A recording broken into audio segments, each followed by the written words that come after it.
నమస్తే. షేక్ జాన్మియా. ఖమ్మం జిల్లా బోనకల్ మండలం ముష్టికుంట గ్రామం. వ్యవసాయం ఉంది. 2 ఎకరాలు ఉంది. పడ్డాయి.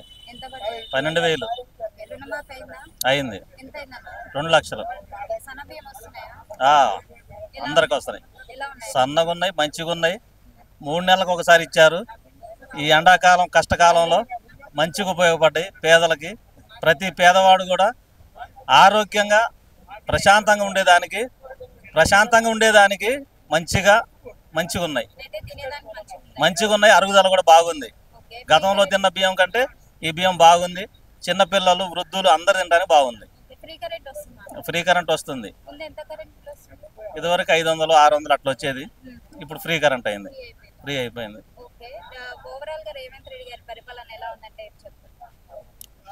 రేవంత్ రెడ్డి గారి పరిపాలన అంటే ఈ కవితారావు, హరీష్ రావు చేసిన అప్పులకి కష్టకాలంలో ఉన్నటువంటి ఈ తెలంగాణ రాష్ట్రాన్ని ముందుండి వెన్నుదన్నుగుండి నేనున్నాని భరోసా ఇచ్చి ఆ రోజు గడిల పరిపాలన జరుగుతున్నటువంటి అరాచకాలని అరిగట్టి ఇక్కడున్న కష్టకాలంలో ఉన్నటువంటి అప్పులు ఉన్నా కానీ లెక్క చేయకుండా వీళ్ళకి సన్నబియ్యం ఇచ్చి, రేషన్ కార్డులు ఇచ్చి, పెన్షన్లు ఇచ్చి, మళ్ళీ రాబోయే రోజులు కూడా పెన్షన్లు ఇవ్వడానికి సన్నాహాలు జరుగుతున్నాయి గవర్నమెంట్ తరఫున.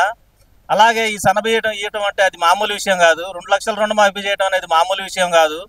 రేషన్ కార్డులు మరీ ముఖ్యంగా పౌర సరఫరాలు చేయడం అనేది అది కూడా మామూలు విషయం కాదు. సాహసోపేతంగా ప్రతి విషయాన్ని అందరితో కలిసి సమిష్టిగా అందరి మినిస్టర్లతో ఇక్కడ అధిష్టానంతో అన్ని చోట్ల మెప్పు చెప్పిన ఏకైక ముఖ్యమంత్రి రేవంత్ రెడ్డి గారు. అదేవిధంగా మా నియోజకవర్గంలో ఉన్నటువంటి ఎమ్మెల్యే గారు, ఉప ముఖ్యమంత్రి గారు, విద్యుత్ శాఖ మంత్రివర్యులు కూడా మంచి హృదయంతో వాళ్ళిద్దరూ చేయూత కలుపుకొని డిప్యూటీ సీఎం ప్లస్ సీఎం ఇంత మంచి హోదాలో ఇంత గర్వంగా మేము చెప్పుకుంటున్నాం అంటే ఇదే మొదటిసారి అని హర్షిస్తూ మా గ్రామాల్లో హర్షాతిరేకలు వినిపిస్తున్నాయి బాగా. ఎందుకంటే ఆ రోజుల్లో రాజశేఖర రెడ్డి గారు ఒక్కరే పరిపాలన చేశారు ముఖ్యమంత్రిగా. ఈరోజు మా deputy Subscribe us and press the bell icon for more interesting updates.